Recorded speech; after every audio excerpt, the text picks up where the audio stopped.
Bhavani easy சிம்பிளில் இன்றைக்கி 9 வகையான பொரியல் ரெசிபீஸ் தான் பார்க்க போகிறோம். புரட்டாசி பிறந்துடுச்சு, எப்படிரா ஒரு மாதம் ஓட்டுறதுன்னு கவலையில் இருக்கீங்களா? நான்வெஜ் சாப்பிடாமல் என்னால் இருக்க முடியாதுன்னு நினைக்கிறீங்களா? கவலை விடுங்க. நம்ம சேனலில் பொரியல் அண்ட் வறுவலுக்கு பொடியை சேர்த்து நல்லா டேஸ்ட்டாக செய்கிற மாதிரி 8 வகையான பொரியல் வறுவல் ரெசிபியும் 8 வகையான பாயச ரெசிபியும் ஆல்ரெடி அப்லோட் பண்ணியிருக்கோம். கல்யாண வீட்டு ஸ்பெஷல் ரெசிபிஸ் தான் பார்க்க போகிறோம். ஒன்னொன்றும் ஒவ்வொரு டேஸ்ட்டில் சூப்பராக இருக்கும். கண்டிப்பாக ட்ரை பண்ணி பாருங்கள். நம்ம வீட்டில் காய்கறி சாப்பிடாதவங்க கூட கல்யாண வீட்டில் சாப்பிடுவாங்க. ஏன்னா டேஸ்ட்டும் நல்லாயிருக்கும், அவங்க செய்கிற விதமும் கொஞ்சம் வித்தியாசமாக இருக்கும். அந்த மாதிரி செய்யலாமா? ஃபஸ்ட்டு நம்ம சிம்பிளான அவியலேருந்து ஸ்டார்ட் பண்ணலாம். நான் 9 வகையான காயும் நீல வாக்கில் கட் பண்ணி எடுத்து வச்சுருக்கேன். உங்களுக்கு என்ன காய் விருப்பமாக இருக்கோ அதை நீங்கள் இதே மாதிரி கட் பண்ணி எடுத்துக்கலாம்.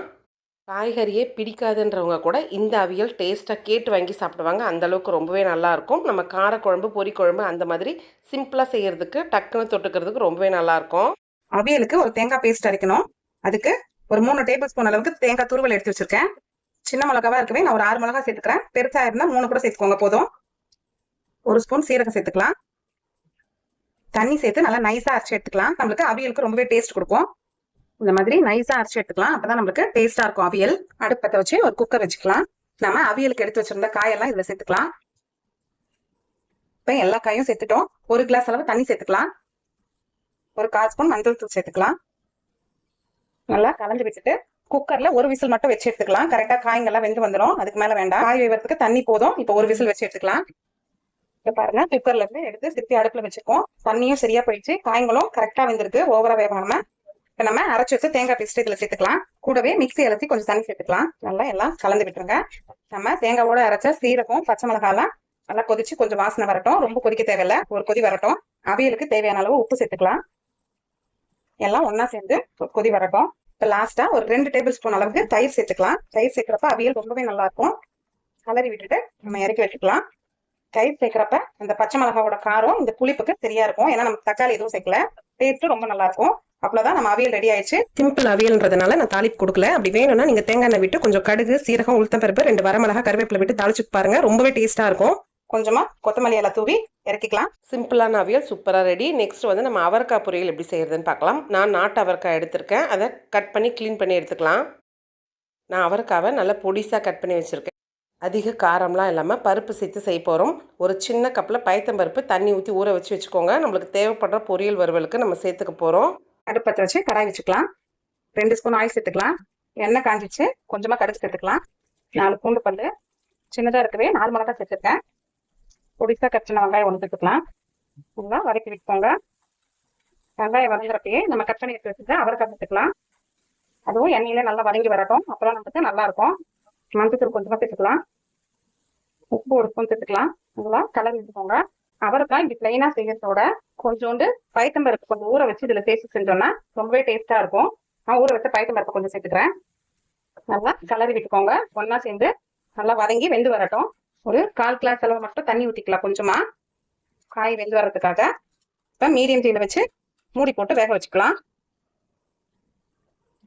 வாங்க எப்படி வந்ததுன்னு பார்க்கலாம். தண்ணி எல்லாம் சுண்டிச்சு, அவரைக்காவும் நல்லா சூப்பரா வெந்துச்சு. பயத்தம்பருப்பும் கரெக்டான வேக்காட்டுல இருக்கு. இப்போ ஒரு டேபிள் ஸ்பூன் அளவுக்கு தேங்காய் துருவல் சேர்த்துக்கலாம். தேங்காய் துருவல் சேர்க்கிறப்ப பொரியல் ரொம்பவே நல்லா இருக்கும். இவ்வளவுதான், அருமையான அவரைக்காய் பொரியல் ரெடி ஆயிடுச்சு. இது நம்மளுக்கு சாம்பார் சாதம், காரக்குழம்பு, ரச சாதம் எல்லாத்துக்குமே நல்லா இருக்கும். இன்னத்துக்கு மாற்றி வச்சுக்கலாம். இப்போ நெக்ஸ்ட் நம்ம கேரட் பீன்ஸ் பொரியல் பண்ண போகிறோம். அதுவும் ஹோட்டலில் கல்யாணத்துல எல்லாரும் செய்கிற மாதிரி. அடுப்பத்தை வச்சு கடாய் வச்சுக்கலாம். 2 ஸ்பூன் ஆயில் சேர்த்துக்கலாம்.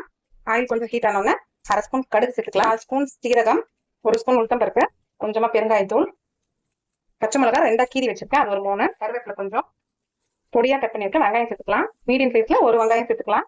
நல்லா கலர் விட்டுக்கோங்க. கட் பண்ணி வச்ச பீன்ஸும் கேரட்டும் சேர்த்துக்கலாம். நல்லா எண்ணெயில வதங்கி வரட்டும். கலரி விட்டுக்கோங்க. 1/4 ஸ்பூன் மஞ்சள் தூள் சேர்த்துக்கலாம். 1 ஸ்பூன் உப்பு சேர்த்துக்கலாம். ஊற வச்சு வச்சிருந்த பயத்தம்பருப்பு சேர்த்துக்கலாம். நல்லா எல்லாம் ஒன்னா வதங்கி வரட்டும். கலரி விட்டுக்கோங்க. தண்ணி எதுவும் அளவுக்கு அதிகமா சேர்த்து தேவையில்லை. நம்ம பயத்தம்பருப்பு ஊற வச்சதுல கொஞ்சம் தண்ணி இருக்கு. காய்கறிங்க நம்ம வதக்குறப்பயே அதுல இருந்து கொஞ்சம் தண்ணி விடும். இந்த தண்ணியே போதும். லைட்டா இப்ப மூடி ஒரு 5 நிமிஷம் வேக வச்சுக்கலாம். போய் வதங்கி வரட்டும். கலரி விட்டுக்கோங்க. நல்லா நமக்கு பருப்புல இருந்து காய்கறி எல்லாம் வதங்கி நல்லா வெந்து வந்துச்சு. மூடாம ஒரு 2 நிமிஷம் வதக்கி விட்டுக்கலாம். கேரட் பீன்ஸ் அதிகமா வேகணும்ன்றது இல்லை. இந்த மாதிரி கரெக்டா நம்மளுக்கு வெந்தாலே போதும். டேஸ்ட்டும் ரொம்ப நல்லா இருக்கும். லாஸ்டா 1 ஸ்பூன் தேங்காய் துருவல் சேர்த்துக்கலாம். தேங்காய் துருவல் சேர்க்கிறப்ப டேஸ்ட் நமக்கு இன்னும் நல்லா எடுத்து கொடுக்கும். அவ்வளவுதான், ஆஃப் பண்ணிடுங்க. இதே மாதிரி அருமையான பொரியல் நீங்களும் செஞ்சு பாருங்க. டேஸ்ட் அட்டகாசமா இருக்கும். வத்த குழம்பு காரக்குழம்புக்கெலாம் சூப்பராக இருக்கும். கிணத்துக்கு மாற்றிக்கலாம். நெக்ஸ்ட்டு கோஸ் பொரியல் தான் செய்ய போகிறோம். எல்லா கல்யாணத்திலும் ரொம்ப ஸ்பெஷல்னு பார்த்தீங்கன்னா இந்த கோஸு இந்த மாதிரி பொடிசாக கட் பண்ணி எடுத்துக்கோங்க. அடுப்பத்தை வச்சு கடாய் வச்சுக்கலாம். 2 ஸ்பூன் ஆயில் சேர்த்துக்கலாம். ஆயில் கொஞ்சம் ஹீட் ஆனோடனே 1/2 ஸ்பூன் கடுகு சேர்த்துக்கலாம். கடுகு கொஞ்சம் பொரிஞ்சோன்னே 4 சீரகம், 4 உளுத்தம்பருப்பு, கருவேப்பிலை கொஞ்சம், பச்சை மிளகாய் 3 வந்து 4 கீரி வச்சிருக்கேன், அதையும் சேர்த்துக்கலாம். கொஞ்சமா பெருங்காயத்தை ஊற்றிக்கோங்க. பொடியை கட் பண்ணி வச்சா ஒரு வெங்காயம் சேர்த்துக்கலாம். எல்லாம் கலரி விட்டுக்கோங்க. இப்போ நம்ம க்ளீன் பண்ணி வச்சா கோஸ் இதில் சேர்த்துக்கலாம். கட் பண்ணி வச்சது ஒரு வதக்கு நல்லா வதக்கி விட்டுருங்க. இந்த கோஸோட நம்ம ஊற வச்ச பயத்தம்பருப்பு கொஞ்சமா சேர்த்துக்கலாம்.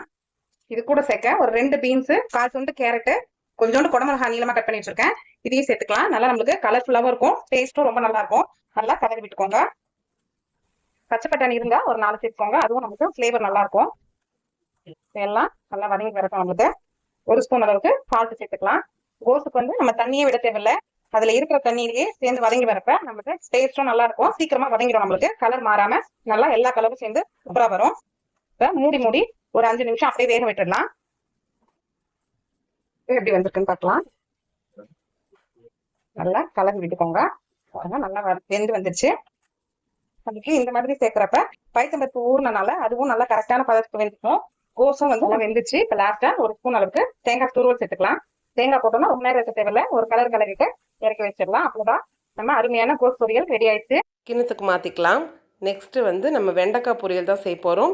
இதுவும் காரசாரமாக மிளகாத்தூள் வேணாலும் சேர்த்துக்கலாம். நம்ம இன்றைக்கி பெப்பர் சேர்த்து செய்ய போகிறோம். அடுப்பத்தை வச்சு ஒரு பேன் வச்சுக்கலாம். 2 ஸ்பூன் ஆயில் சேர்த்துக்கலாம்.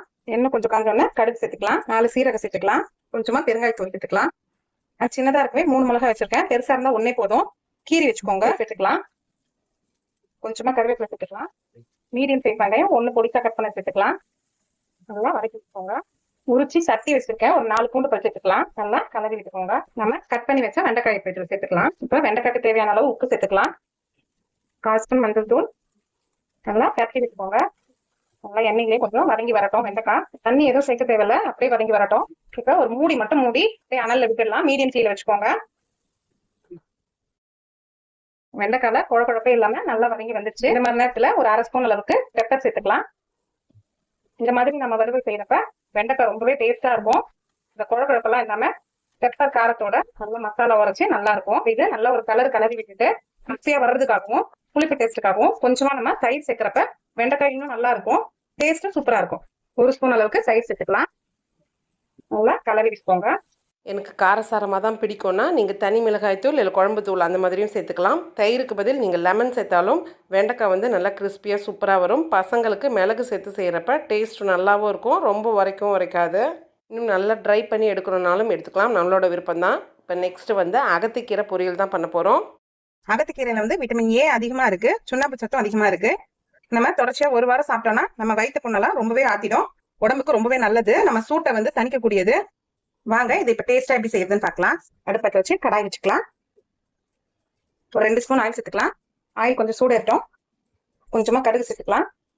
1/2 ஸ்பூன் உளுத்தப்பருப்பு, 2 வரமிளகாய் வந்து நான் கிள்ளி சேர்த்துக்கிறேன் காரத்துக்கு. 4 பூண்டு தோலோட தட்டி வச்சிருக்கேன், அதையும் சேர்த்துக்கிறேன். பொடிசா கட் பண்ணி வச்சா வெங்காயம் சேர்த்து நல்லா எண்ணெயில வதக்கி விட்டுக்கோங்க.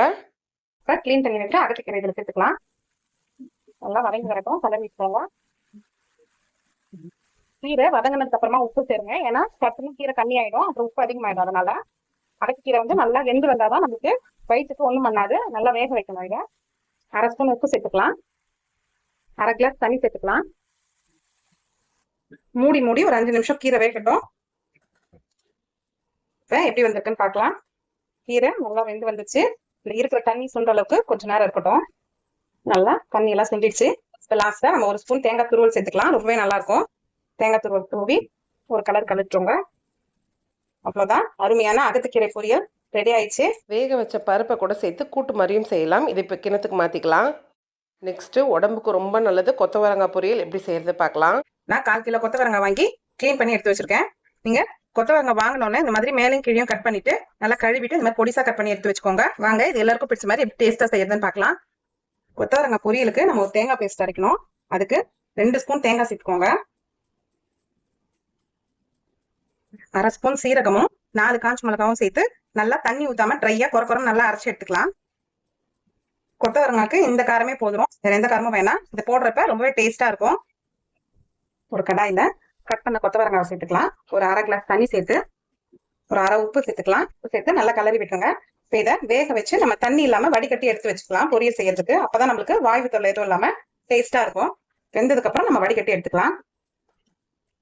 இதே பேன்ல 2 ஸ்பூன் ஆயில் சேர்த்துக்கலாம். ஆயில் கொஞ்சம் ஹீட் ஆனோடனே 1 ஸ்பூன் கடுகு சேர்த்துக்கலாம். கடுகு கொஞ்சம் பொரிஞ்சோடனே 1/2 ஸ்பூன் உளுத்தம்பருப்பு, கொஞ்சமா கருவேப்பிலை, கொஞ்சம் பெருங்காயத்தூள், 4 பூண்டு பல் தட்டினது, சின்ன வெங்காயம் ஒரு 5 பொடியா கட் பண்ணி சேர்த்துக்கலாம். நல்லா வதக்கி விட்டுங்க. வதங்கி வரட்டும். நம்ம கொத்தவரங்காய் எடுத்து அதே கடையில செய்யறதா கலர் அந்த மாதிரி இருக்கு. ஒன்றும் தீயாது. வெங்காயம் மட்டும் நல்லா வதக்கிக்கோங்க. வதங்கிட்டோன்னே நம்ம எடுத்து வச்சிருந்த கொத்தவரங்காவை இதில் சேர்த்துக்கலாம். 1/4 ஸ்பூன் மஞ்சள் பொடி, உப்பு நம்ம 1/2 உப்பு தான் சேர்த்துட்டு வந்தோம். இப்போ மீதி உப்பு சேர்த்துக்கலாம். நல்லா கலரி விட்டுக்கோங்க. ஏற்கனவே வெந்துட்டனால சீக்கிரம் வதங்கி வந்துடும் நம்மளுக்கு. நம்ம அரைச்சி வச்சு தேங்காய் பேஸ்ட் இதோட கலந்துக்கலாம். இதுல வரமிளகா இருக்கிறதுனால இந்த காரமே போதும். நல்லா கலரி விட்டுக்கோங்க. கொத்தவரங்காய்க்கு தேங்காய் கொஞ்சம் நிறைய சேர்க்கிறப்ப டேஸ்ட் ரொம்ப நல்லா இருக்கும். இந்த வரமிளகா தேங்காய்லாம் நல்லா வதங்கி வரட்டும். முருங்கைக்கீரை பொரியல் பண்ணுற மாதிரி நம்ம வேர்க்கடலை காஞ்சி மிளகா கூட பொடி பண்ணி சேர்க்குறப்ப அது வேற டேஸ்ட்டாக இருக்கும். இப்போ கிண்ணத்துக்கு மாற்றி எடுத்துக்கலாம். பச்சை பட்டாணி உருளைக்கிழங்கு மசாலா பண்ண போறோம். அதை எப்படி டேஸ்டா செய்யறதுன்னு பார்க்கலாம். அதுக்கு நான் பச்சை பட்டாணி ஒரு சின்ன கப்ல 1 கப் ஊற வச்சு வச்சிருக்கேன். 3 உருளைக்கிழங்கு எடுத்திருக்கேன். நல்லா கழுவிட்டு இது ரெண்டுத்தையும் சேர்த்து ஒரு 2 விசில் வச்சு எடுத்துக்கலாம். அதுக்கப்புறம் தோல் எடுத்து கட் பண்ணி வச்சுட்டு நம்ம உருளைக்கிழங்கு மசாலா எப்படி செய்யறதுன்னு பார்க்கலாம். அடுப்பத்தை வச்சு பேன் வச்சுக்கலாம். 2 ஸ்பூன் ஆயில் சேர்த்துக்கலாம். எண்ணெய் காஞ்சிச்சு. 1 ஸ்பூன் கடுகு சேர்த்துக்கலாம். 1/2 ஸ்பூன் உளுத்தம்பருப்பு சேர்த்துக்கலாம். 1/4 ஸ்பூன் சீரகம் சேர்த்துக்கலாம். கொஞ்சமா பெருங்காயத்தூள் சேர்த்துக்கலாம். 4 கருவேப்பிலை சேர்த்துக்கலாம். சின்னதா இருக்கவே நான் 2 சேர்த்துருக்கேன். இல்லைன்னா 1 சேர்த்துக்கோங்க.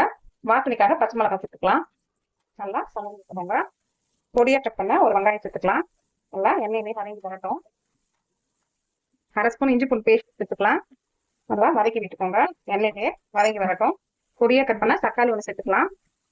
நல்லா கலந்து விட்டுக்கோங்க. 1/4 ஸ்பூன் மஞ்சள் தூள், 1 ஸ்பூன் உப்பு, 1 ஸ்பூன் குழம்பு மிளகாய் தூள் சேர்த்துக்கிறேன். 1/2 ஸ்பூன் மிளகு தூள் சேர்த்துக்கலாம். இது மிளகு தூள் சேர்த்து நம்ம செய்யறப்ப டேஸ்ட் ரொம்பவே நல்லா இருக்கும். எல்லா மசாலாவும் எண்ணெயிலே வதங்கி வரட்டும். மீடியம் தீல வச்சுக்கோங்க. நல்லா பரட்டி விட்டுக்கோங்க. மசாலா நல்லா எண்ணெயிலேயே வதங்கி வந்துருச்சு. எண்ணெய் பிரிஞ்சு வந்துருக்கு பாருங்க. இப்ப நம்ம வேக வச்சு எடுத்து வச்ச உருளைக்கிழங்க தோல் உரிச்சு பீஸ் போட்டு வச்சிருக்கோம். அதுவும் இந்த பட்டாணியும் இதுலயே சேர்த்துக்கலாம். நல்லா கலரி விட்டுக்கலாம். மற்றோட இது நல்லா கலந்து வரட்டும்.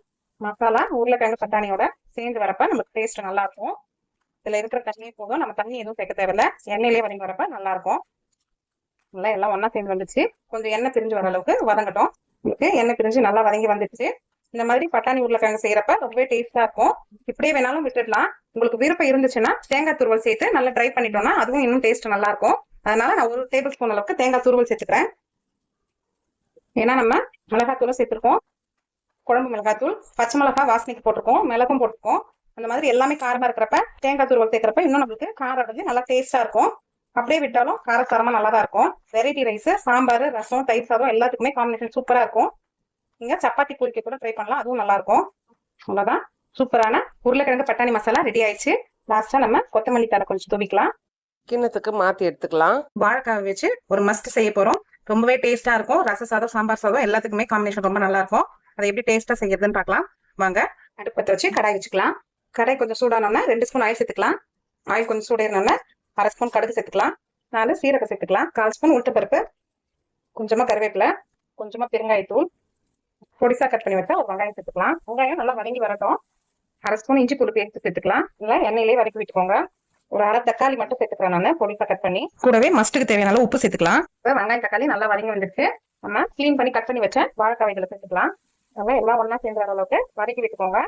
1/4 ஸ்பூன் மஞ்சள் தூள், 1/2 ஸ்பூன் குழம்பு மிளகாய் தூள் சேர்த்துக்கிறேன் நான். 1/2 ஸ்பூன் மிளகு தூள் சேர்த்துக்கலாம். நல்லா கலரி விட்டுக்கோங்க. இந்த மாதிரி நம்ம வறுவலுக்கு சேர்க்கிறப்ப வாழைக்காய் ரொம்ப டேஸ்டா இருக்கும். இஞ்சி பூண்டு சீரகெல்லாம் சேர்த்தனால நம்மளுக்கு கேஸ்ட்ரிக் ப்ராப்ளமும் வராது. நல்லா எண்ணெயிலே வதங்கி வரட்டும். கலரி விட்டுக்கோங்க. மூடி ஒரு 5 நிமிஷம் அப்படியே வதங்கி வரட்டும். மீடியம் ஹீட்ல வச்சிருங்க. 6 நிமிஷம் ஆயிடுச்சு. எப்படி வந்திருக்குன்னு பார்க்கலாம். நம்ம தண்ணி எதுவும் சேர்க்கல. எண்ணெயிலேயே நல்லா நம்மளுக்கு ரோஸ்ட் ஆகி நல்லா வெந்து வந்துச்சு பாருங்க. வாழைக்காய் நல்லா வெந்திருக்கு. அவ்வளவுதான். அருமையான வாழைக்காய் வறுவல் சூப்பரா ரெடி ஆயிடுச்சு. இது ரச சாதம், சாம்பார் சாதம், தயிர் சாதம் எல்லாத்தோடனே காம்பினேஷன் ரொம்ப நல்லா இருக்கும். வெரைட்டி ரைஸ்க்கும் ரொம்பவே நல்லா இருக்கும். கொஞ்சமா கொத்தமல்லி துடிக்கலாம். சூப்பரான வாழைக்காய் வறுவல் ரெடி. கிண்ணத்துக்கு மாற்றிக்கலாம். இப்போ நம்ம 9 விதமான கல்யாண வீட்டு பொரியல் ரெசிபி தான் பண்ணியிருக்கோம். ஒன்னொன்றும் ஒவ்வொரு டேஸ்ட்டாக இருக்கும். கண்டிப்பாக ட்ரை பண்ணி பாருங்கள். மறக்காமல் நம்ம சேனலுக்கு சப்ஸ்கிரைப் பண்ணி நம்ம சேனலில் இருக்கிற எல்லா வீடியோவும் பாருங்கள். தேங்க்யூ ஃபார் வாட்சிங்.